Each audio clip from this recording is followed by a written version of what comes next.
ஏன்னா இது நிறைய பேர் முன்னாடி இதை பேசியிருக்கோம். ஆனால் உங்க முன்னாடி அவர் வாய்ஸ் பேசுறது எனக்கு பயமா இருக்கு. ஏன்னா இவர் இப்படிதான் பேசுவாரு, இப்படி பேச மாட்டாரு. இருந்தாலும் பரவாயில்ல, ஏன்னா அவர் உங்களை எப்படி கூப்பிடுவாரு அப்படின்றது எனக்கு தெரியாது இல்லையா. ஸோ அதனால நீங்க தைரியமா பேசலாம். வாய்ஸ்ல பாடுவீங்களா? நீங்க பாட மாட்டேன். ஐயோ அந்த மாதிரிலாம் இல்லை, உங்க கூட சேர்ந்து அப்படியே மேலோட்டமாக அப்படியே பண்ணிடுவேன் அப்படின்னு நம்பிக்கை இருக்கு. நீங்க பார்த்துட்டு சொல்லுங்க. ஒருவனும் ஒருத்தையும் கூட வருவதே நானும் நீயும் தான். 10 சுத்தில பாடுறீங்க, ஒரு கீ புடிங்களே. சத்தியமா அப்பா மாதிரி பாடுறீங்க, ஆனா அப்பாவோட 10 பாட்டு மாதிரி கீ மாத்துது. 10 பாட்டு கீ மாறுதா? அப்ப நம்ம கீ இல்லைன்னா சாவி ஏதாச்சும் போடாம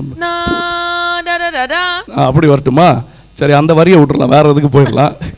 ஒருவனும் ஒருத்தையும் கூட மாத்திட்டனா? எப்படியாது மேல ஒருவனும் ஒருத்தையும் கூட வந்துருச்சு. அது உங்க கூட அப்படியே வர சொல்றீங்களா? சரி, அப்ப வந்துடலாம். நான் உங்களோட பாட்டை மட்டும் நீங்க பாடுவீங்க, நான் அவரோட போர்ஷன் பாடிடலான்னு பார்த்தேன். சரி வாங்க போலாம், மறுபடியும் 1 2 3. ஒருவனும் ஒருத்தையும் கூட வருவதே நானும் நீயும் தான். வேற சுதியா? அப்போ வேற இதுக்கு போயிடலாம் நம்ம. ஆனா அதே டியூன் தானேங்க.